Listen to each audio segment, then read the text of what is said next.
머무니라. 아멘. 이 시간 성도의 교제를 나누며 말씀 앞에 나가길 원합니다. 옆에 계신 성도님들 바라보시면서 함께 예배함이 기쁨입니다. 이렇게 인사하겠습니다. 함께 예배함이 기쁨입니다. 함께 예배함이 기쁨입니다. 이 시간 한 자리에 앉아 한 분 하나님을 바라보며 하나님께서 주시는 영의 양식을 공급받는 예배의 자리에 나오게 하시고 그 힘으로 살아가게 하심이 우리의 삶 가운데 진정한 기쁨이 되는 줄 믿습니다. 아멘. 오늘도 우리에게 주어진 말씀을 통하여서 우리의 삶을 돌아보며 말씀 앞에서 하나님 앞에 나아가는 은혜의 시간 되길 진심으로 소망합니다. 요즘 가장 기업이나 단체이든 간에 가장 중요하게 생각하는 것 중에 하나가 브랜딩입니다. 그 기업이 어떻게 보여지기를 원하는가, 그 단체가 무엇을 말하길 원하는가, 모래알 속에서 반짝이는 진주와 같이 이 기업과 단체를 반짝이게 할 무언가를 이 브랜딩이라는 작업을 통해서 얻기 원합니다. 근데 이러한 작업들은 비단 단체나 기업에만 적용되는 이야기는 아닙니다. 사람들에게도 동일하게 적용되는 이야기이죠. 수많은 비슷한 사람들 속에서 성공하기 위해서 평범함 속에서는 살아가 남을 수 없으니 남들과는 다름을 추구해야 한다 말하는 것이죠. 사회도 점점 더 그런 남다름을 뽐내기를 요구합니다. 중학생 때부터 자기 소개서 속에 담을 수 있는 다양한 활동들과 특기들을 통해서 다른 경쟁자들과는 다름이 있어야 된다고 말을 하는 것이죠. 그래서 이러한 모습들을 조금 과장해서 해석한다면 평범함은 곧 실패로 바라보게 하는 것이 지금을 살아가고 있는 세상의 현실인 것 같습니다. 점점 더 남다름과 특별함을 추구하게 되는 이 현실 속에서 우리가 과시할 수 없는 현실이 한 가지 있습니다. 하나의 진주가 돋보이기 위해서는 그 아래 수많은 모래알들이 있어야 한다는 것이죠. 그래서 우리는 때로는 진주알과 같이 반짝일 수도 있지만 또한 모래알과 같은 현실을 살아낼 수도 있다는 사실인 것이죠. 여기서 나타나는 진짜 문제가 한 가지 있다면 우리 스스로 모래알과 같은 현실을 받아들이기가 힘들 때가 많이 있다는 것입니다. 점점 더 반짝이는 진주와 같은 인생만이 정답이라고 말하는 이 세상 속에 살아가다 보면 우리의 평범한 일상과 하루들 그리고 나의 모습들이 진주가 아닌 모래알처럼 느껴지게 되는 것이죠. 그래서 이 모래알과 같은 인생에서 벗어나기 위해서 끊임없이 경쟁 속에 나를 던지며 살아가지만 결국 그 안에서 특별해질 수 없는 모습 속에 자신을 원망하기도 하고 주어진 삶을 족쇄처럼 여기며 살아가게 되는 모습이 사회 곳곳에 만연해 있습니다. 세상에서 말하는 특별함이 만들어내는 성공은 오히려 우리를 더욱더 외롭게 하고 늘 불안함 가운데 살아가게 하는 것이죠. 그렇다면 우리는 여기서 우리에게 질문해 봐야 합니다. 우리의 삶을 이끄는 기준은 무엇인가? 이 브랜딩의 어원 중에 유래가 한 가지 있는데 그 하나는 소유의 가축의 인도로 각인을 함으로써 들판에 있는 수많은 가축들 속에서 내 소유의 가축을 확인하려고 했던 그 행동이 지금에 와서는 이 브랜딩이라는 단어가 되었다고 말을 합니다.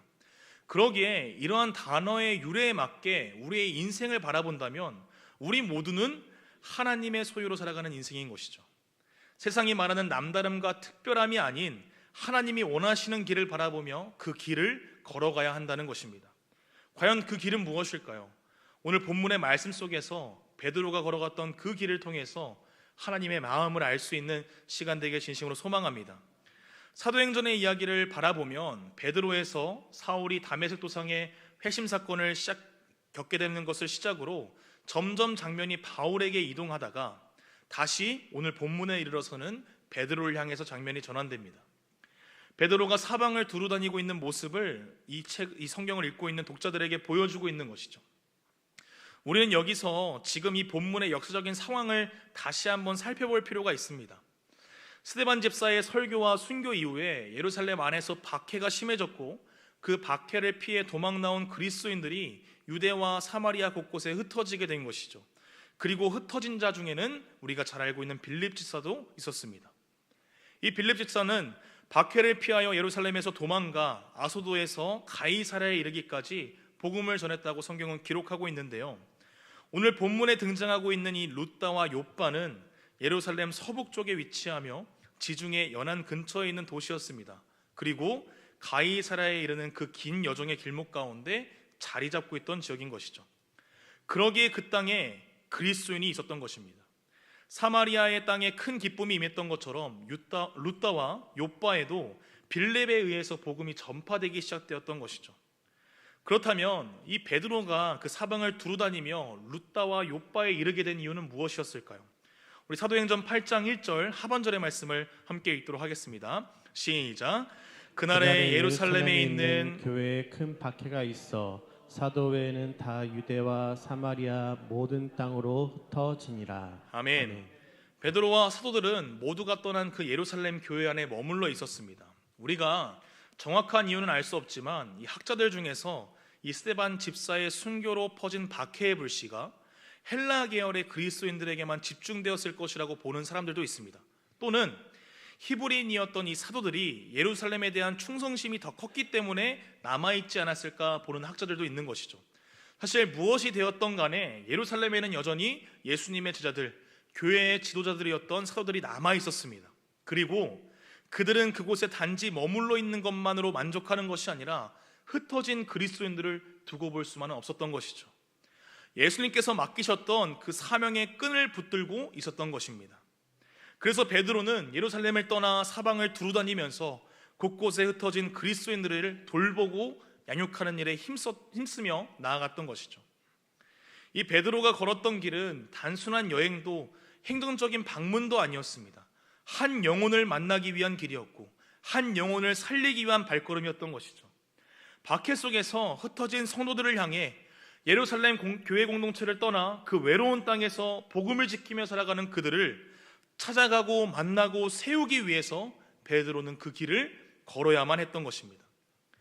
빌립 집사에 의하여서 사마리아 땅에 큰 기쁨이 임했을 때 베드로와 요한이 즉시 발걸음을 옮겨 사마리아 땅을 위하여 세례를 베풀고 그들이 성령 받기를 기도하며 그들에게 복음을 전했던 것처럼 성경의 렌즈는 베드로를 떠나서 사울을 비추고 있는 그 순간 속에서 그 조명이 비춰지지 않는 곳에서도 여전히 베드로는 예수님의 제자로 복음의 은혜에 빚진 자로서 그는 조명이 닿지 않는 그 자리에서도 제자의 삶을 살아가고 있었던 것입니다.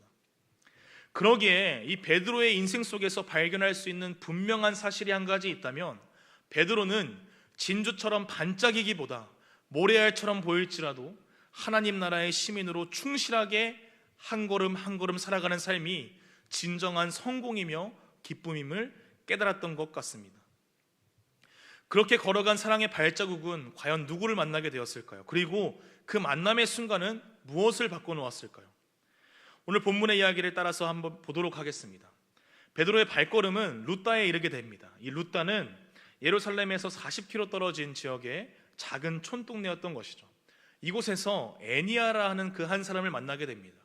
성경 안에서는 이 애니아에 대해서 8년 동안 침상에 누워있던 중풍병에 걸린 자로 소개합니다. 그런데 이 치유 기사를 보시면 느끼게 되는 것이 한 가지 있습니다. 너무나도 짧고 단순하고 명확하게 쓰여져 있다는 것이죠. 병자가 있었고 베드로는 그를 치유했고 그는 자리를 정돈하고 일어섭니다. 이 병자의 간구나 다른 가족의 간구는 없습니다. 그저 베드로가 애니아를 보았고 베드로는 애니아에게 치유를 선포하였고 그 자리에 기적이 임하게 되었던 것이죠. 우리 사도행전 9장 34절의 말씀 함께 읽어보도록 하겠습니다. 시작. 베드로가 이르되 애니아야 예수 그리스도께서 너를 낫게 하시니 일어나 내 자리를 정돈하라 한데 곧 일어나니. 아멘. 베드로는 치유를 요청하는 기도를 하고 있지 않습니다. 이미 애니아에게 치유가 임했음을 선포하고 있는 것이죠. 이 짧은 치유 기사에서 우리가 한 시선을 바라볼 수 있게 됩니다. 바로 베드로는 예수님께서 이미 치유를 행하셨음을 이미 알고 있었고 또한 애니아에게 그 기쁜 소식을 전하고 있는 모습을 보게 되는 것이죠. 베드로는 8년 동안 투병을 하면서 고통과 슬픔 그리고 고독 가운데 있었던 그 애니아를 베드로가 오기 전에 알고 있었던 그 예수님의 마음을 깨달았던 것이죠. 그리고 애니아의 병을 치유하시기로 결정하신 그 예수님의 마음도 깨달았던 것입니다. 그리하여 베드로는 그러한 예수님의 마음을 애니아에게 전하기만 했으면 되는 일이었던 것이죠. 8년이라는 세월 가운데 몸은 누워 있었고 그의 인생은 점차 무너졌을 것입니다. 그러나 그 이름을 기억하고 부르시며 그의 삶을 정돈하게 하시는 분이 있었던 것이죠. 베드로가 아니라 예수님이 먼저 그 이름을 기억하셨고 애니아를 먼저 사랑하셨으며 복음 안에서 감싸시며 치유하셨던 겁니다. 베드로를 통해 보여준 이 사랑은 룻다로 향하게 되었고 그곳에서 애니야를 만나게 한 것이죠. 그리고 그 자리에서 애니야를 향한 예수님의 사랑을 발견하게 되었고 그 사랑이 애니야의 삶을 변화시킨 것입니다. 걷지 못했던 고통은 사라졌고 삶 가운데 있었던 고독은 하나님의 임재로 가득 채워졌으며 긴 투병을 통해서 무너졌던 삶은 베드로를 통해서 말씀하신 그 예수님의 명령으로 다시 한번 정돈되기 시작했던 것이죠. 그리고 그 한 사람을 통해서 한 사람에게 임한 그 사랑은 더 놀라운 결과를 만들어냅니다. 우리 사도행전 9장 35절의 말씀 함께 읽어보도록 하겠습니다. 시작. 룻다와 사론에 사는 사람들이 다 그를 보고 주께로 돌아오니라. 아멘. 한 사람의 사랑의 발걸음은 애니야를 향한 예수님의 사랑을 보고 느끼게 하는 것으로 나타났고 그러한 예수님의 사랑은 룻다와 사론에 사는 사람들이 복음 안에서 다시 회복되는 역사로 더 크게 확장되어 이스라엘 안에서 보여지고 드러나게 된 것입니다. 이 사랑의 역사가 룻다에서 흘러넘치고 있었을 때 또 다른 도시 욥바에는 한 사람의 죽음에 의한 슬픔이 번져가고 있었습니다. 우리 사도행전 9장 36절의 말씀 함께 읽어보도록 하겠습니다. 시작. 욥바에 다비다라 하는 여제자가 있으니 그 이름을 번역하면 도르가라. 선행과 구제하는 일이 심히 많더니. 아멘. 개역개정 성경에서는 도르가에게 선행과 구제하는 일이 심히 많다고 번역을 하지만 ESV 성경을 보면 이 문장을 이렇게 번역합니다. 그녀는 선한 일과 자비로운 행동으로 가득 찬 사람이었습니다. 이 다비다라고 불렸던 여인은 예수님의 제자로 소개됩니다. 그리고 병들어서 죽게 되었음을 알 수 있게 되는 것이죠. 그리고 그녀가 죽게 되었을 때 베드로가 욥바에 있다는 소식을 그의 주변에 있던 자들이 듣게 된 것입니다. 욥바에 있던 자들은 지체 없이 베드로에게 자신들에게 오기를 요청합니다. 그리고 그 요청에 베드로는 지체 없이 다비다가 눕혀진 그 다락방으로 올라가는 것이죠. 우리 함께 사도행전 9장 39절의 말씀 함께 읽어보도록 하겠습니다. 시작. 베드로가 일어나 그들과 함께 가서 이르매 그들이 데리고 다락방에 올라가니 모든 과부가 베드로 곁에 서서 울며 도르가가 그들과 함께 있을 때 지은 속옷과 겉옷을 다 내보이거늘. 아멘. 그곳에는 눈물을 흘리며 슬퍼하는 과부들이 있었습니다. 그리고 그 과부들은 다비다가 지어준 그 속옷과 겉옷을 베드로 앞에 내어 보이는 것이죠.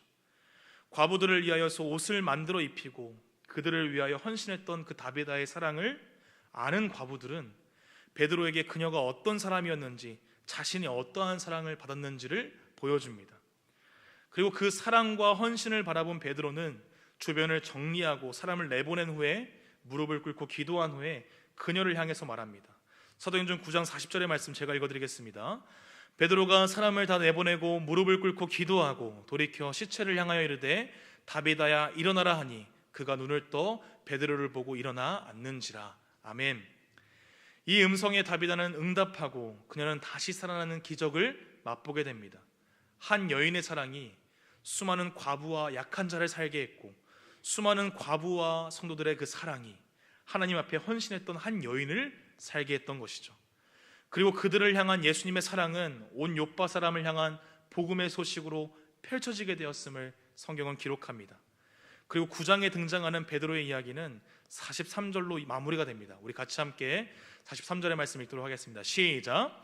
베드로가 욥바에 여러 날 있어 시몬이라 하는 무두장이의 집에서 머무니라. 아멘. 여기서 말하는 이 무두장이란 죽은 동물의 가죽을 다루는 일을 하는 사람이었습니다. 유대 사회에서 율법적으로 부정한 직업으로 여겨졌고 많은 사람들에게 경멸받는 존재로 취급받았던 것이 무두장이었던 것이죠. 그러나 교회의 지도자였던 이 베드로는 이러한 유대의 정결법과 사회적인 편견 안에 머물지 않습니다. 오히려 예수님의 사랑이 필요한 곳, 복음의 손길이 닿아야 할 곳이라면 기꺼이 그 자리에 머물렀던 것이죠.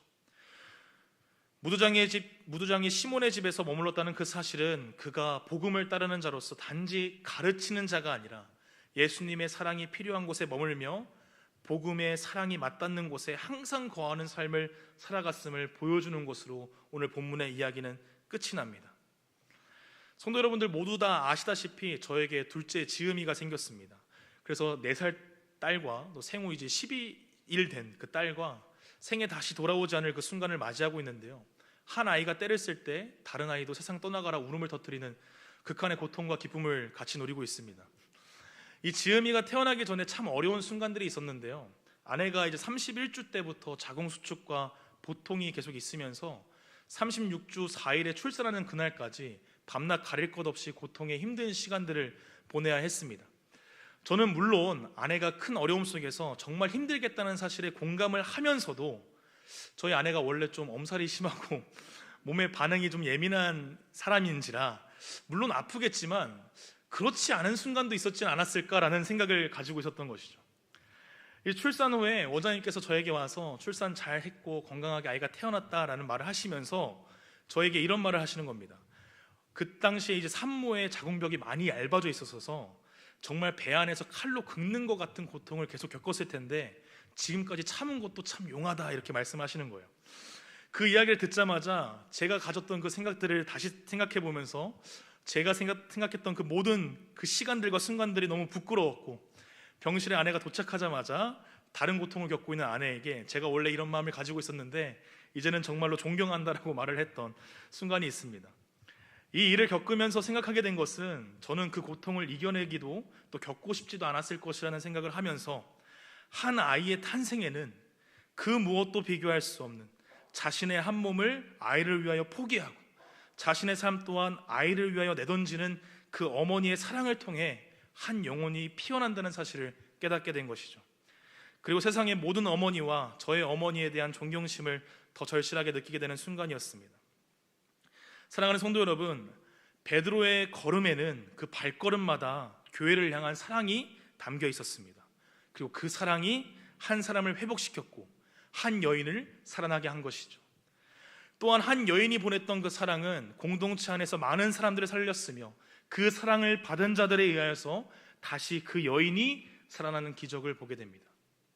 그 사랑은 때로는 눈에 띄지 않고 누군가에게는 그저 지나가는 한순간일 뿐이지만 누군가를 위해 묵묵히 걸어온 그 사랑의 발걸음은 한 생명이 일상 가운데 피어나게 하는 하나님의 도구가 되었던 것처럼, 그리고 한 사람을 다시 한번 살아가게 하는 힘이 되었던 것처럼 하나님께서 귀히 쓰시는 사랑이 되는 줄 믿습니다.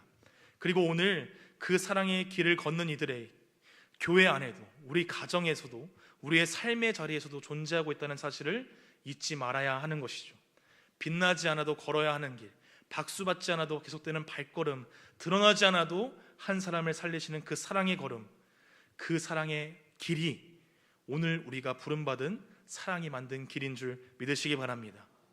그리고 그 사랑은 세상 가운데서 놀라운 기적을 만들어내며 하나님의 나라를 세워가는 일로 사용됨을 오늘 본문의 이야기를 통해서 우린 보게 되는 것이죠. 오늘 베드로가 걸어왔던 길을 바라보게 되면 먼저 그 길을 걸어가셨던 예수님의 길과 너무나도 닮아 있음을 보게 됩니다. 병든 자를 치유하시고 고치시는 그 예수님의 모습과 야이로의 딸을 고치시며 소녀야 일어나라고 말씀하셨던 그 예수님의 모습, 그리고 본문 속 욥바 땅에 이르러 다비다를 향해 일어나라 말하는 베드로의 모습이 하나의 모습으로 겹쳐서 보이게 되는 것이죠. 베드로는 예수님이 걸어가셨던 것처럼 이스라엘 안에서 여전히 예수님의 이름과 그의 능력에 힘입어 먼저 가신 그분의 길을 따라 걸어가고 있음을 오늘 본문의 말씀을 통해서 발견하게 됩니다. 예수님이 그러하셨던 것처럼 사랑으로 병든 자를 치유하며 귀신 들린 자를 떠나게 하고 복음 안에서 한 공동체를 이루게 하며 세상이 줄 수 없는 평안과 사랑을 누리게 하는 자로, 그 사랑을 전하는 자로 살아감을 우리가 보게 되는 것이죠. 그리고 우리는 그 힘과 그 능력이 어디서부터 시작되었는지를 분명히 알고 있습니다. 디베랴 호수에서 예수님의 죽으심을 바라본 후에 3번이나 부인하며 떠났던 자신의 모습에 실망하며 다시 그곳으로 돌아간 베드로를 향해 찾아오시고 사랑하느냐 물으시며 내 양을 먹이고 치며 나를 따르라 하신 그 예수님의 사랑이 베드로를 오늘 본문 속에 그 자리에 그곳에 있게 했던 것이죠. 베드로의 인생 가운데 그의 인생이 망가지고 어려움 가운데 계속 던져져도 그 무엇보다 빛나고 아름다운 인생으로 하나님 앞에 쓰임받는 인생으로 만드시며 성경에 기록되지 않는 그 순간 속에서도 여전히 그 사랑을 전하는 자로 살아가게 한 것은 예수님이 먼저 베드로에게 보이신 그 사랑에 의하여 일어난 것입니다. 그리고 오늘 말씀을 통해서 지금을 살아가는 우리들에게도 동일하게 말씀하고 계시는 줄 믿습니다. 그리고 그 앞에서, 그 하나님의 음성 앞에서 우리는 앞서 스스로에게 던진 질문에 대한 대답을 적어봐야 하는 것이죠. 우리의 삶을 이끄는 기준이 무엇입니까?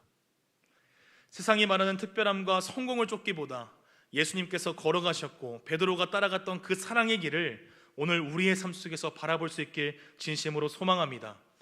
주님은 우리를 부르고 계십니다. 때로는 모래알처럼 작고 평범한 걸음일지라도 그 걸음에 사랑이 담겨 있다면 주님께서는 그 발자국 위에 생명의 기적과 또한 하나님의 나라를 세우실 줄 믿습니다. 사랑하는 성도 여러분, 오늘도 주님은 우리의 각자의 인생 속에서 애니야와 같이 병든 자를 찾으시고 다비다처럼 헌신한 이들을 기억하시며 베드로처럼 복음의 길을 걷는 자를 일으키시는 줄 믿습니다. 그리고 그 일을 하나님의 사랑을 아는 그 작은 한 사람의 작은 걸음을 통하여서 하나님의 큰 일을 이루시는 줄 믿습니다. 지금을 살아가는 우리의 한 걸음 가운데 그 사랑이 담겨 있다면 그 걸음은 결코 작지 않은 줄 믿습니다. 30년, 40년 아니 평생을 교회를 지키고 가정을 세우고 기도로 걸어온 그 길, 주님께서 그 걸음을 통해 한 사람을 살리시고 한 공동체를 회복시키시며 하나님의 나라를 이루어 가실 것을 확신합니다. 오늘도 그 길로 부르시는 그 주님의 음성 앞에 우리가 이렇게 고백하며 결단할 수 있길 원합니다. 주님, 오늘도 그 사랑이 만든 길을 걷게 하옵소서. 오늘 이 시간 이 말씀 앞에서 우리의 마음 가운데 이러한 대답을 결단하며 오직 주님 앞에만 나아갈 수 있는 이 귀한 시간 되게 진심으로 소망합니다.